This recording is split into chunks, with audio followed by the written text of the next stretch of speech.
This is CBC Here and Now.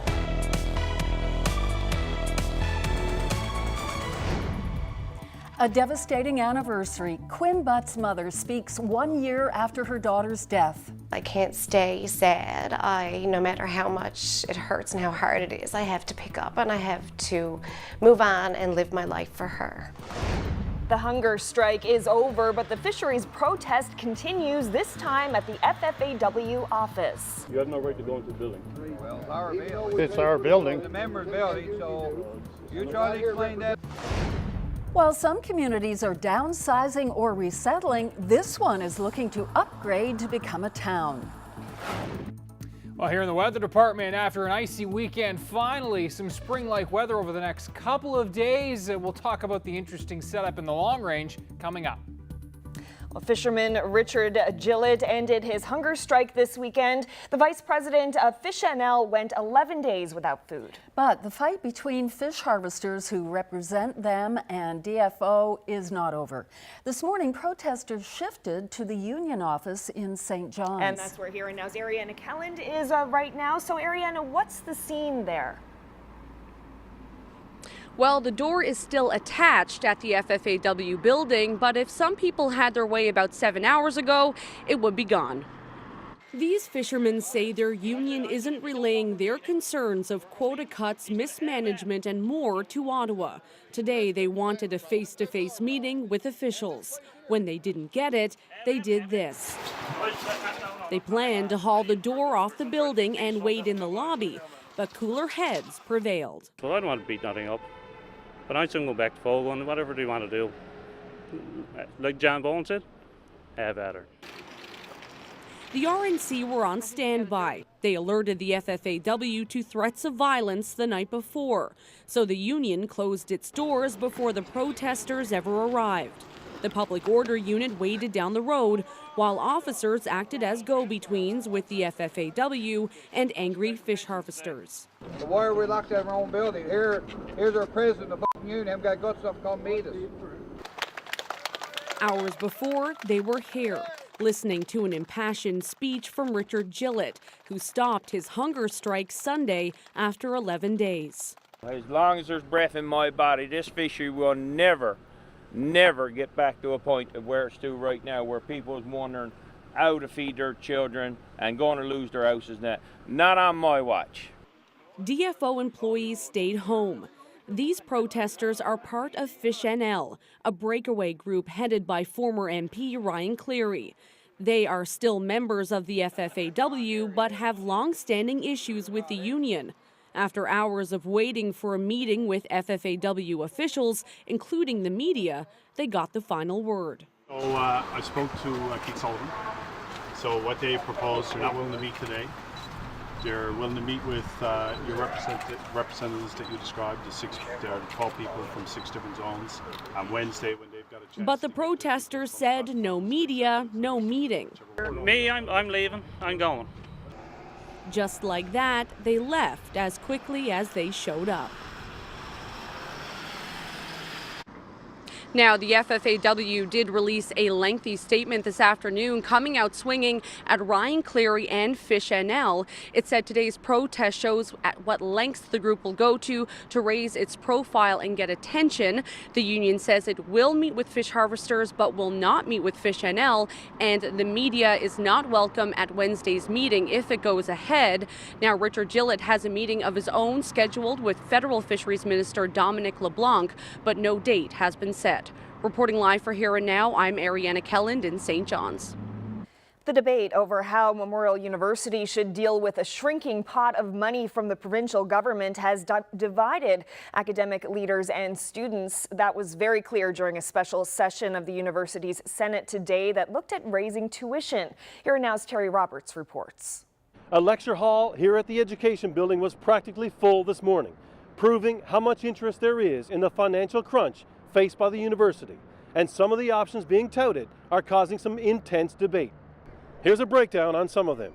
A 16.3% general increase in tuition, with a full rebate for Newfoundland and Labrador students to offset the increase. An annual campus renewal fee of $450 per student, and a $50 per semester student services fee. These three measures will generate about $12 million in revenue, equivalent to what's being slashed from the university's budget by the provincial government.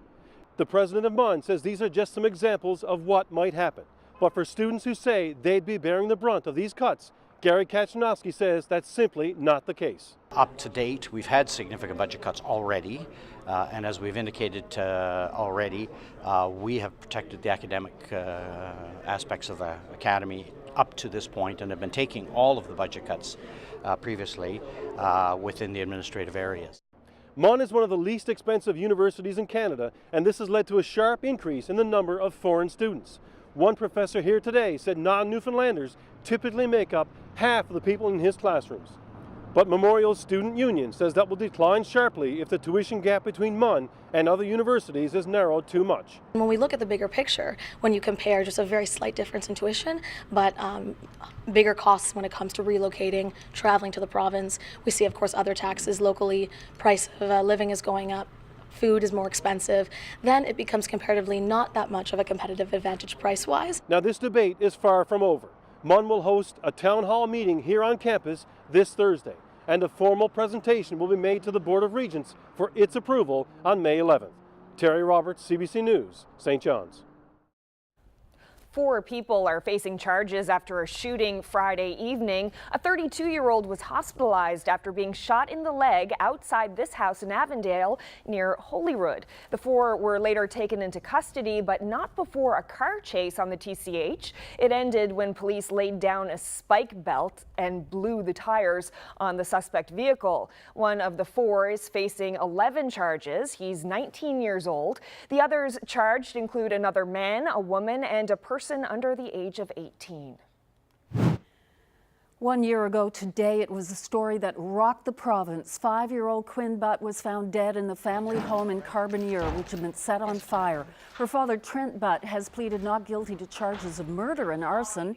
In the 12 months since Quinn's sudden death, her mother has been trying to pick up the pieces of her life, a life without her only child.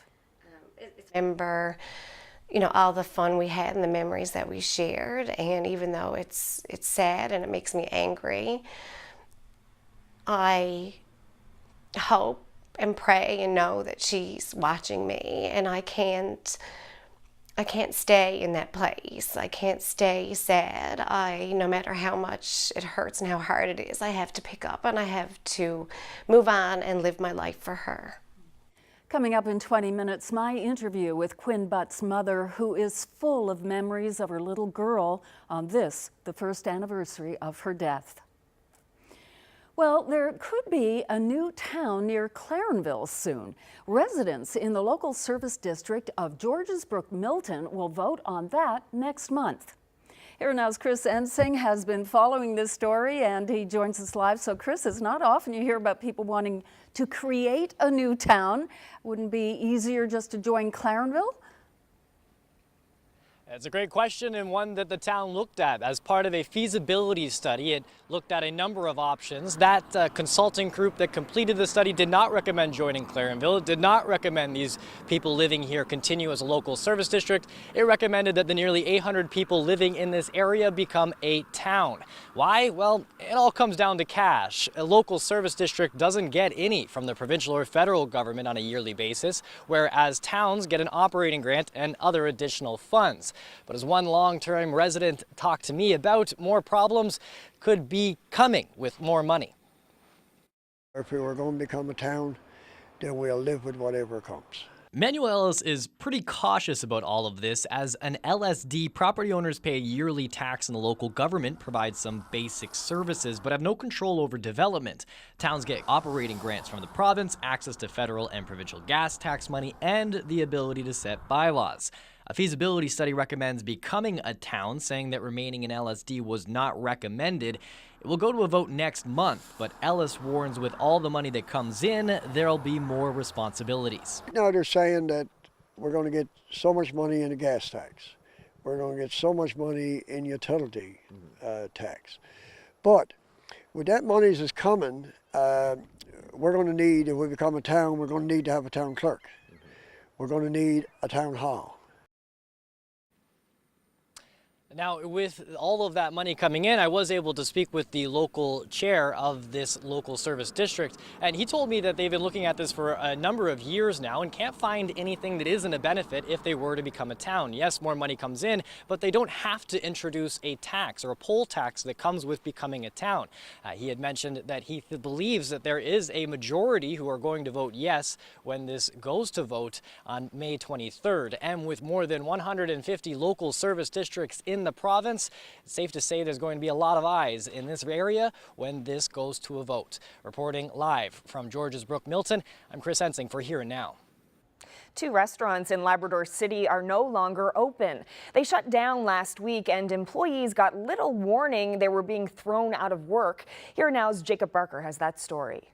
A group message was sent to Jungle Gym's employees last Monday, thanking them for their hard work and said it wasn't an easy decision to make. It also assured staff that everybody would be paid up until the day before the restaurant shut down for good. Employees only found out right before a midweek shift that there was no need to come in. The same owners, Miriam and John Staples, were investigated by Canadian Border Services in 2013 for allegedly crowding 26 temporary foreign workers into one house, but no charges were laid. Sean Brake of Safari Enterprises, the franchisor for Jungle Gyms, said they have not heard from the owners since the restaurants were shut, and their cell phones appear to be shut off. The restaurant had no problems making a profit, according to Brake. He speculates there was other economic difficulties weighing on the couple. Brake says he hopes to reopen the restaurant under new ownership within the next few months. Grinner's Food Services, the parent company of Greco Pizza, did not return our calls. And as for the Staples, CBC called a listed number for them in Labrador West, which appears to be disconnected, and our messages to their Facebook pages have gone unanswered. Jacob Barker, CBC News, Happy Valley Goose Bay. Well, the man holding the mayor's chair during some of the more turbulent times in the history of Wabush says he's done with the job. Colin Vardy has been mayor since 2013, but he tells Here and Now that when municipal elections are held in the fall, his name won't be on the ballot. Vardy says he was single when he was elected, but now he has a family and wants to spend more time with them. But he's not ruling out a run for a councillor seat. Well, coming up, a St. John's restaurant owner explains how a slew of fake reservations stole a lot of his business on the weekend.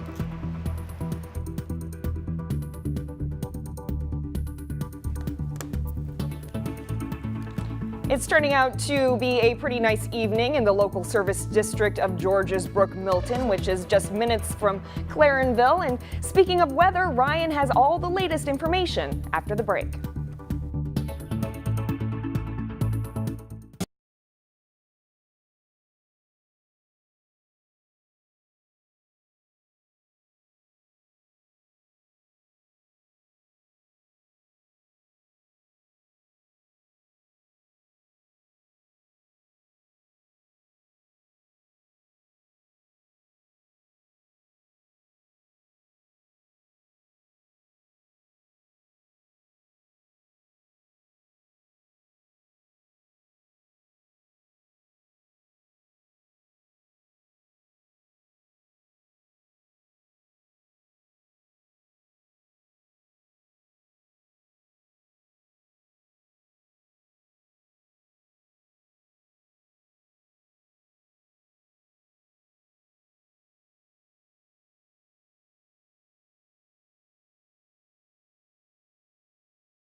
This weather update is brought to you by the Take Charge Business Efficiency Program. Over 400 businesses have saved energy and taken charge of their bottom line.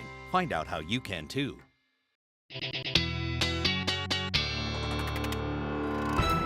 So Ryan, we can't help but notice that you're wearing black. You look kind of like a man in mourning. That's right. A little bit. Yeah, but we're celebrating the life of the season of the Toronto Maple Leafs. Always looking for the positive. Absolutely. It was a great season. And the standing ovation last night after the game ended, I think, said it all, that the best is yet to come. Lots to look forward to. And what a day today. Yeah. It's just Fantastic. beautiful. The sun came up for us Leaf fans today, and It always does come up, but it doesn't Absolutely. always show through the clouds. Did today. Must have really taken a lot of care of a lot of the ice buildup. Hey, we got so much Definitely. here in the Northeast Avalon. We certainly had so much ice. It was unreal, some of the pictures, and this was taken by our very own Rod Etheridge, who is behind the scenes here every day putting this show together with us, and this was the scene in Topsail. And look at all that ice. And again, some of the pictures were very impressive from this area and the CBS and higher elevations of the Avalon. I noticed on the south side hills, it was green up to a certain elevation, and That's then right. the rest was just full of ice accretion. You nailed it, Debbie. You nailed it. Ice accretion or silver thaw. Or, I like that one. Or, of course, glitter. Glitter. But the number's pretty impressive. And this from Rodney Barney, and you can check this out again on my live blog where he posts often. And you can see at the St. John's Airport, 60 straight hours of icing. That is either freezing rain or freezing drizzle, and that of course blows the previous record from 1998 out of the water. Interesting to note there, the 1993 number, 34 hours, would actually be 61 hours had it not been for just a 2-hour break there between the April 28th day. So, and of course we had that big 1984 event as well, the big ice storm, but that was more of an inland higher elevation event. YYT did not see significant long period of icing with that one as well, but a lot of notable freezing rain events, but this one of the longest, in fact, the longest on record all the way back to the 1950s. And it really has, it was like the cherry on top for what has been an abysmal April here in St. John's. We're 2 degrees below average. I added it up. We had 60 hours of icing over the weekend. We have only had 40 hours of sun this month. Partly cloudy to mostly sunny skies in 23 days, 40 hours of sun, most of those on just 4 days. Precip-free days, just 3. Double-digit days, just 2. And yeah, total days with snowfall, 13. Our snow total now over 40 centimeters. The average for April is 25.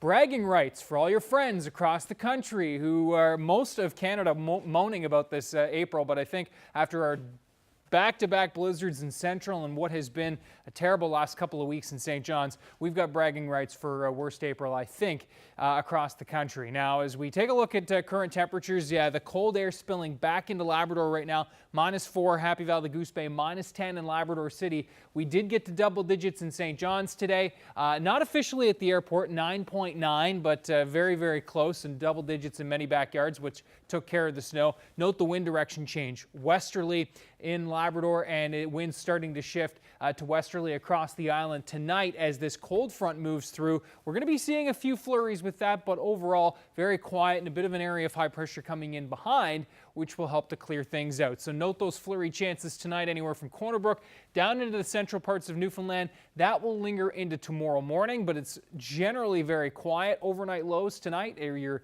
morning temperatures when you wake up and head to work and to the bus, -3 to -10 across the island, -11 to 15 across most of Labrador. And as we roll throughout the day tomorrow, again, the best chance of flurries will be from Bonavista Bay back across to Corner Brook and down towards the Port aux Basques region as well. But overall, it's a pretty quiet day across the island. We are going to be seeing some snow building into Labrador for Wednesday, and we'll talk more about that coming up in your long range. Temps certainly cooler than they were today. We're taking a bit of a cut in terms of those temps, but the sunshine will be certainly welcome for Tuesday. 3 to 4 degrees across southeastern parts of Newfoundland, cooler and cloudier as you work your way to the northwest, and that's where we'll get into those flurry chances, mainly in the morning, but some lingering chances along the west coast into the afternoon. And those westerly winds will really be gusting along the coast of Labrador up to 80, and note those temps just -8 for a high in Lab West. Long-range details are still ahead. Carolyn? Thanks, Ryan. Well, a St. John's restaurant is the victim of an expensive prank. Someone booked about 75 fake reservations on the Mallard Cottage website. Of course, no one showed up, so the Kitty Vitty restaurant ended up with a lot of empty tables. Co-owner Todd Perrin is still trying to figure out why someone would do that. We spoke with him about it earlier today. Yeah, we were noticing a lot of no-shows more than usual the last few days of the week there, and so our guys here, Stephen and the guys started looking into the reservations, and there was a lot of things that were looking kind of suspicious. Some of the names were weird and stuff like that, so they started digging into it a bit more and calling them, and it turned out that we had something like 75 bogus reservations over a couple of days, over a few days, that were made by somebody, for a joke or for whatever, who had no intention of coming. So on Saturday night it was almost, it was over 30% of the bookings. So it was not insignificant for a couple of days there. What kind of a hit is that for you? Well, I mean, it blocks up our chairs, and chairs are money in the restaurant business. Whatever that chair, whatever that person or whatever another person would spend in that chair is lost to you, and you really can't ever get it back. So, I mean, I don't know, conservatively, say $40, $50 a head or all dinner reservations. I mean, we could probably say it's $4,000 or $5,000 in revenue, so it's not insignificant to a small restaurant like ours, especially this time of year. Why would someone do something like that? I haven't got a clue.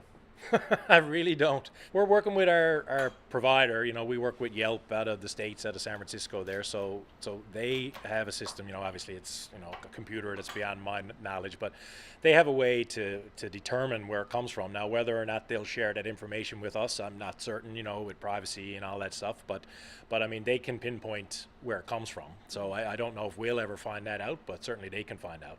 I mean, our interest is really to kind of just stop it from happening and figure out a way to do that and move forward. I mean, trying to figure out who it is and, I don't know, try to punish them or it's not worth our time. We were busy around the restaurant and trying to get ready for the summer, so, we'll let other people worry about that. What would you say to that person? Shag off. Go get a job, go do something. You're looking for something to do. I got a pile of dishes there to wash. You can come in and give me a hand. But I mean, it's like my dad likes to say, it's too foolish to talk about. It's just like we're looking at it going, why the hell would somebody do something like that? And for what purpose? It's just pure maliciousness for whatever reason. Either that or they're a complete moron and they're too stupid to know what they're doing. So I mean, who knows? I don't have many. I'm never usually lost for words, but this one is kind of is beyond me why someone would do something like that.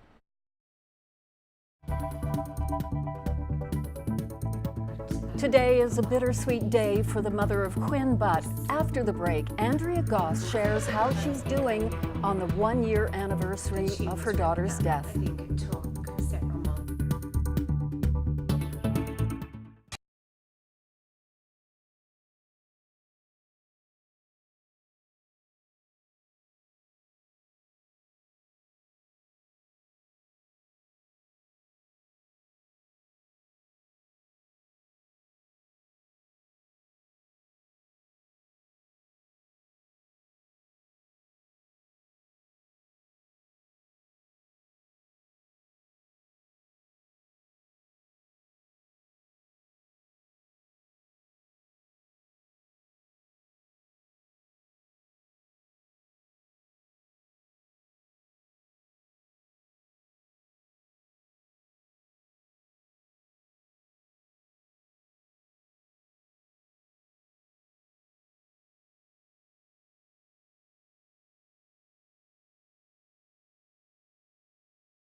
It was 1 year ago today that 5-year-old Quinn Butt was found dead in her father's home in Carbonear after it had been set on fire. Her father, Trent Butt, is charged with her murder and arson.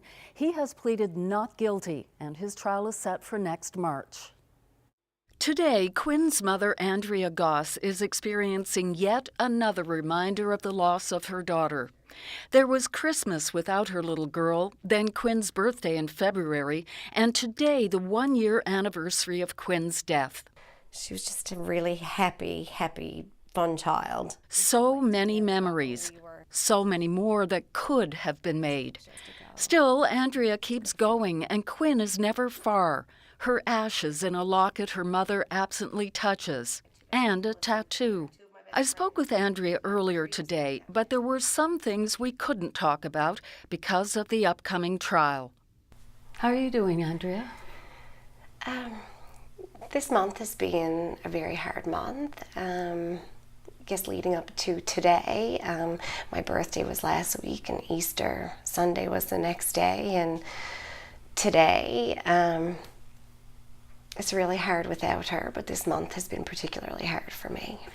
There are so many pictures today that you've looked through, lots of memories there, and that special pillow, what does that mean to you? Throughout this year, so many people have given me so many mementos of Quinn, this pillow being one of them. One of Quinn's ballet instructors, her mother had this done and dropped it off to me, which have beautiful pictures of Quinn and I, and it's something that I can keep out and have of her with me when I sit down and to look at all the time. So I love this, and I'm very grateful that I was given that pillow. And Quinn's sweater seems to be close to you all the time, I understand. It is. This sweater, I snuggled Quinn a lot, and we spent a lot of time snuggling. She liked to snuggle on the couch, and I'll take it to bed with me some nights, or if I sit down and watch TV, I'll have it here with me. Quinn's clothes, a lot of her clothes, a couple of my girlfriends have small little girls now, and I've given them some of Quinn's clothes because I like to see them wear it. But certain things like this sweater are special to me, and I keep for myself. What have the last 12 months been like for you? Has it been an emotional roller coaster? It's hard to adjust without her. Quinn and I did everything together. She was with me 24/7, no matter where I went. She came with me. Or we had her friends over and I took them places. So we were always playing, always doing something, cuddling up on the couch to watch shows, or getting ready to go to ballet. I was the same way with Quinn that my mother was with me. Every holiday and every event was huge, whether it was Valentine's Day or Halloween, the whole few days before that was baking and, getting treats ready, and it was just decorating. Everything was a big thing for us. So I find it really hard to adjust without her during those times. Do you feel cheated? I feel that she could still be here.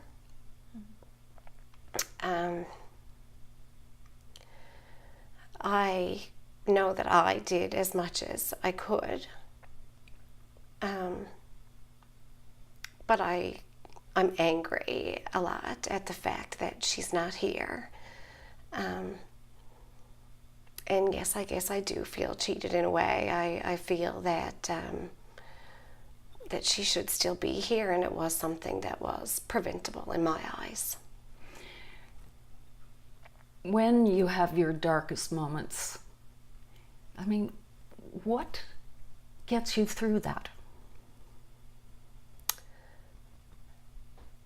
Every time, I guess I go somewhere that I feel, is dark and it's hard without her. I just think about her, and I remember, you know, all the fun we had and the memories that we shared. And even though it's sad and it makes me angry, I hope and pray and know that she's watching me, and I can't stay in that place. I can't stay sad.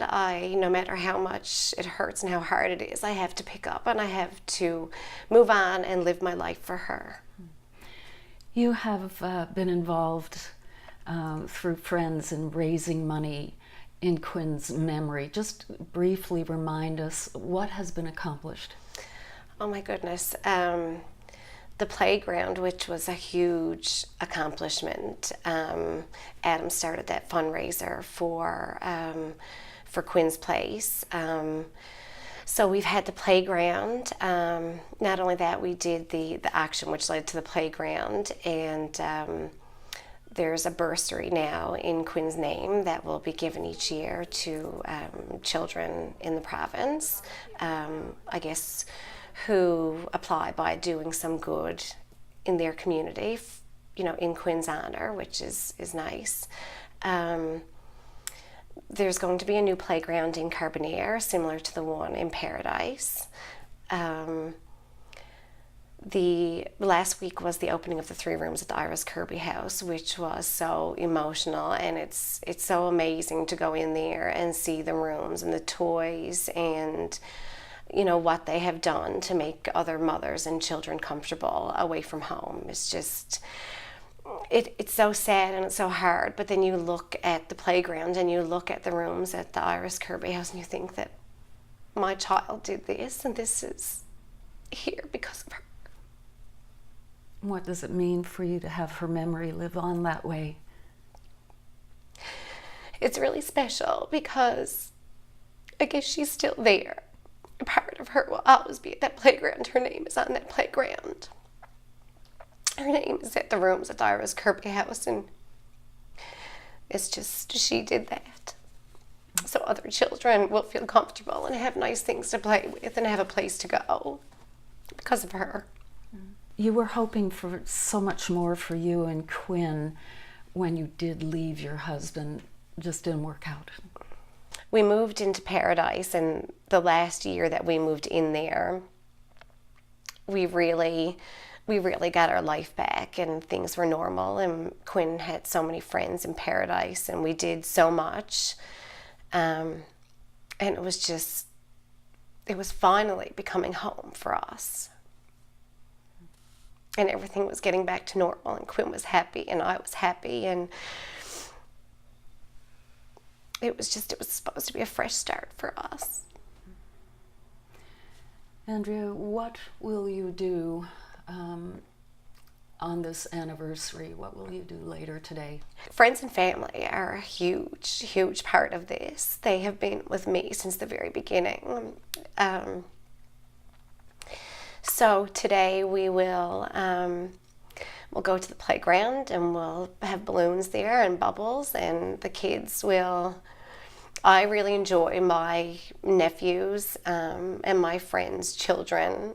I love to watch them play, and going to that playground today, and the kids will run around and they'll run around and play and be happy, and we'll know that Quinn's watching us celebrate her. And I said to myself last night over and over again that today is going to be a happy day, because I just need to celebrate her, and I need to be happy for her. And if she's watching, I need to show her that everyone is going to keep moving and keep celebrating her. You keep moving. A lot of people wouldn't be able to do what you're doing. Are you going to be okay? I have my moments, but I have to do it for her.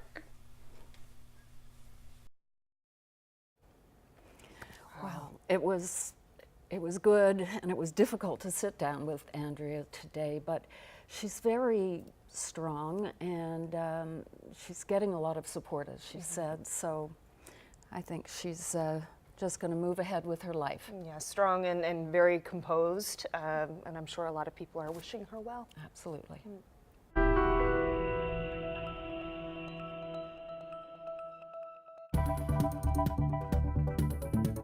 This is the sound of Voices 3. After the break, we'll introduce you to the new Kids on the Block, a choir that's changing the lives of some young people.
Welcome back to Here and Now.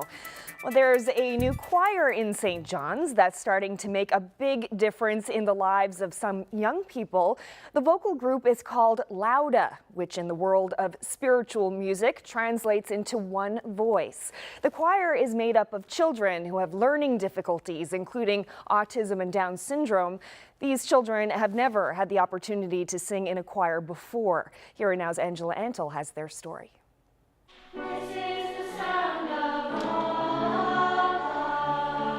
This is the Lauda Ensemble. Lauda is a remarkable experiment mixing experienced Shalloway singers with singers who may struggle with standing still or who are hypersensitive to sounds, and a few who find communication extremely difficult. Many Lauda singers have never stood on stage in front of an audience. They have 10 weeks to learn their parts and figure out how to be in a choir.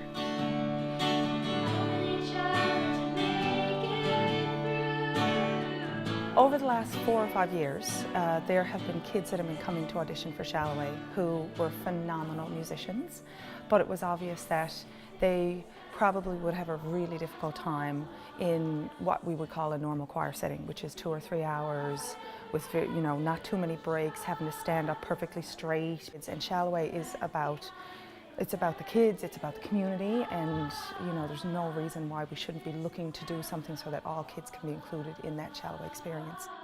Peter Warburton hopes his son Jimmy will be challenged by Lauda and make friends. We know there are very high expectations. You have to be ready to rehearse, you have to be ready to come in, because kids are actually, I think, more than willing to be challenged by things like that. And I think Lauda is going to be showing the way to, I think, probably choirs across the country and maybe around the world that you can do this.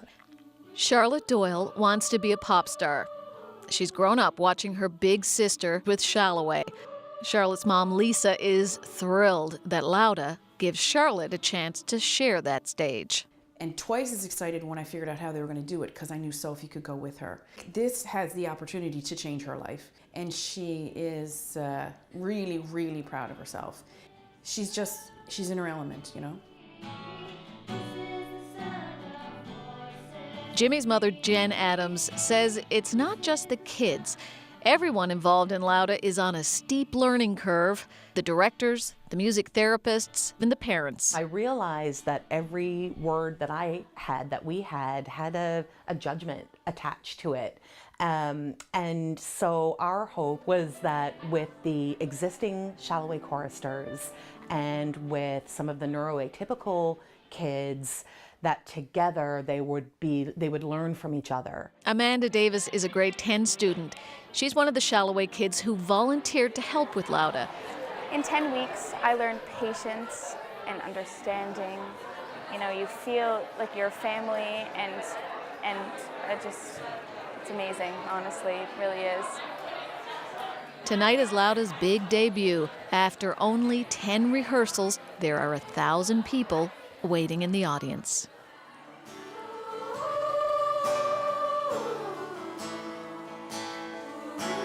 The sound that's coming from these kids, and these kids who have been undervalued in their schools and their communities. They're loved by their families, they're loved by their friends, but it's hard often for them to make friends or keep friends, and there's sometimes a strangeness about them that the kids don't quite understand. This is the sound of voices too. Parents need to see kids who think that our kids are as important and equal as these other kids are. This is the sound of voices three. Singing together in harmony. It's exceptional what these kids can do when we all come together. So, I mean, I can't imagine it having been more of a positive experience. And it's opened my mind to that entire world of, you know, looking at every single child as being differently abled, and the idea of teaching kids, you know, for to their strengths. The 10-week Lauda experiment ended with that moving performance. Shalloway hopes to keep the ensemble going in the future.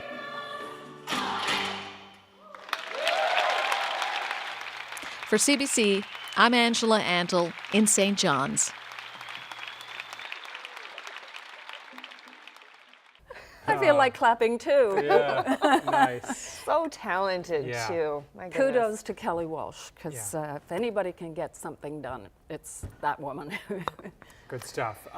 Singing the praises of the weather today and into tomorrow, though we are cooling off. We're going to hold on to the sun into Wednesday, and then interesting setup Thursday into Friday. Let's break it down. Here are your headlines, and there they are. Yes, cooler Tuesday. We will build the clouds Wednesday, but also see a bit of a warm up in terms of temperatures on the island. An interesting Thursday, Friday, because the setup is a tricky one. We've got a couple of lows here, a few in fact. These two lows will roll through the Great Lakes and then into our neck of the woods, again building the clouds on Wednesday. This system off to the south and east is going to throw some moisture up into the mix, and an area of high pressure building in from the north is going to kind of be the wild card in all this in terms of how strong that high is, and we'll show you how things will play out here in terms of your timeline. Note the flurry chances from Corner Brook into Central for the overnight into tomorrow morning as well. Mainly clouds, but a scattered flurry not out of the question here. Again, for your Tuesday morning, anywhere from Bonavista Bay back down to the Port of Basque region up the west coast. More sun towards the southeast and across the Avalon, where temperatures are going to range from 2 to 4 degrees. And again, as warm as +2 through the Strait tomorrow. Pretty chilly and windy along that north coast of Labrador, and again, -6 to -8 across western parts of Labrador as we move into Tuesday night and Wednesday. Sorry, this is through Tuesday. Now we're going to roll through Tuesday night into Wednesday. So I get my timeline right. Note the snow that builds into Labrador through the day on Wednesday. Again, Happy Valley, Goose Bay, and the southeast. I think this is a mix over to rain for you folks, and a pretty quick one at that. Some snow likely mixing with some ice pellets in Labrador City with the temperatures near +1. And on the island, it's again some afternoon shower chances for the west coast. Increasing clouds. We're back in the 6-7 degree range for most of the island.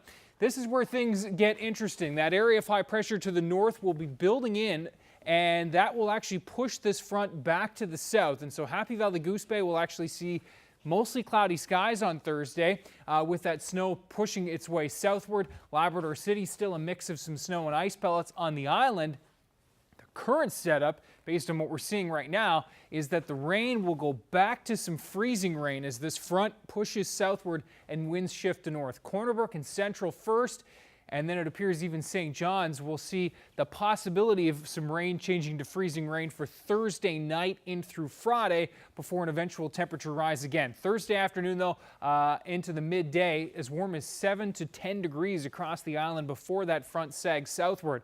Across Labrador, again, snow and ice pellets in the west.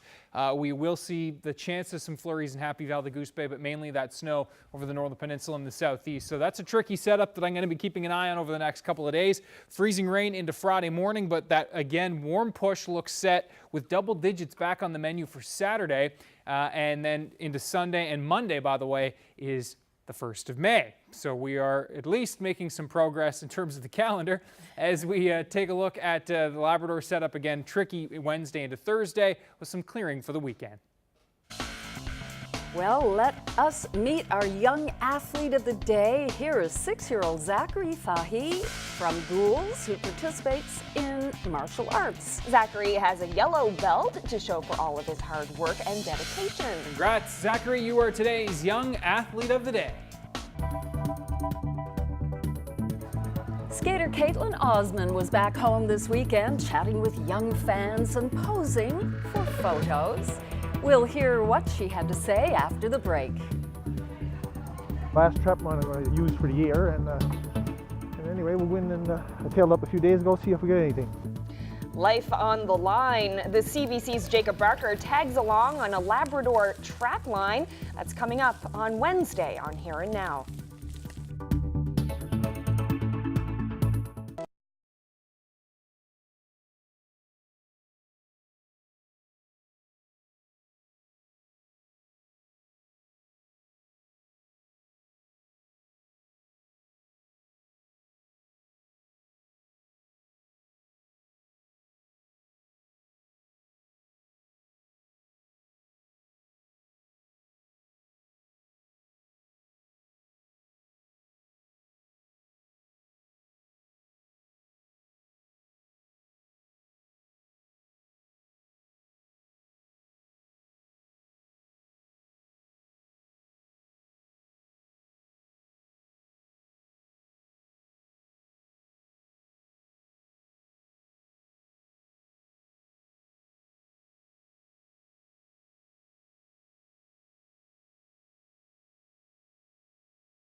Welcome back to Here and Now. Well, Caitlin Osmond returned to the province on the weekend.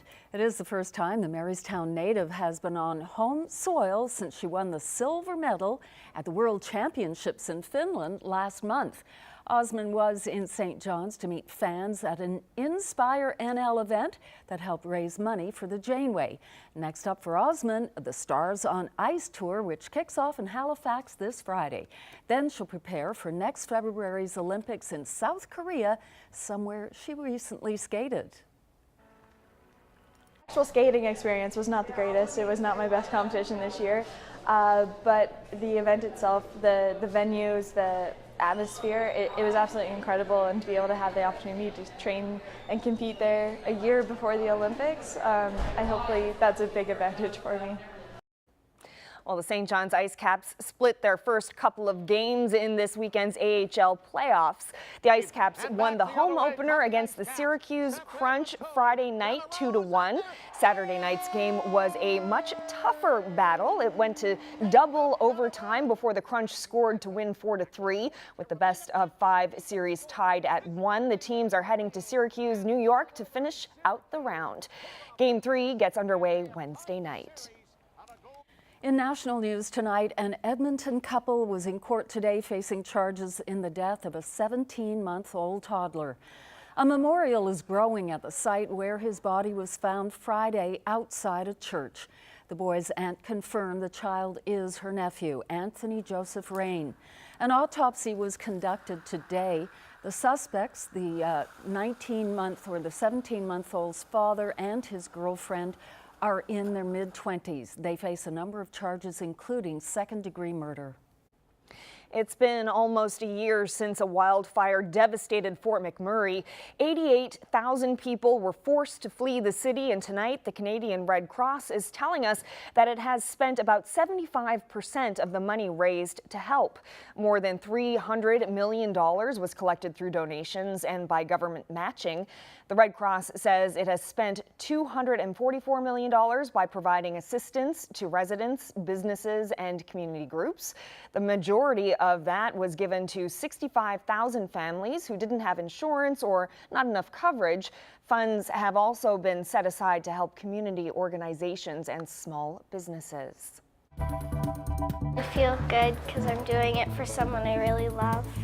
A moment of bravery from a 9-year-old girl is making headlines around the world and inspiring others. This is Sophia Smith from Calgary. She's been growing her hair her whole life. This is her first haircut. Oh, how brave. She decided to lose it all to honor her late mother's battle with cancer, and in a show of solidarity with her teen brother, who's now also fighting cancer. Her goal for this fundraiser was a few $100s, but she raised $20,000 for a Calgary cancer charity.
Canada Goose has a reputation for being territorial.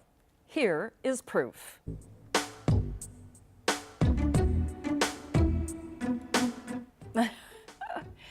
He's in Indiana. Suddenly went after a local police officer. He was simply on his way to work when he crossed paths with the wrong goose.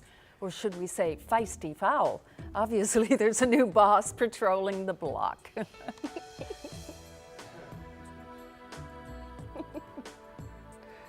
Oh my. Oh my. There must have been. Tried to What swap him with his What bag. are little geese called? I've forgotten in the spur of this moment. They must be nearby. Yeah. Goslings, thank you. Wow. Well, every bowler dreams of a perfect game, but how about one accomplished in record time? Yes, start your stopwatches. This is Ben Catola, an instant bowling legend from New York. He realized the bowler's dream of a perfect game, racking up 12 strikes in just under 87 seconds. That's a new world record for the fastest 300 game. Looks like there's a new kingpin in town. I wonder how many takes that took him. Very impressive nonetheless. Have a look at conditions tomorrow. Again, really windy along the north coast of Labrador, gusts up to 80 kilometers per hour there. Cold in the west, -8, but as warm as +3 in the southeast parts of Newfoundland, including St. John's, where we'll see a little more in the way of sunshine again tomorrow. Winds in from the west and a cooler air mass, certainly, than we had for today. But overall, again, more sun, and we'll leave you with this beautiful picture from Perfect Parsons Pond, and Ruby Biles Keene with a great shot there. Wow. Beautiful long-range mountains in the background. What a shot. It looks almost like a painting. Yeah. Very, very nice. Thanks very much, Ruby. Keep those pictures coming, and Ryan will show them to us every night. Absolutely. Have a great one, everybody. See you tomorrow. Good night, everyone. Good night.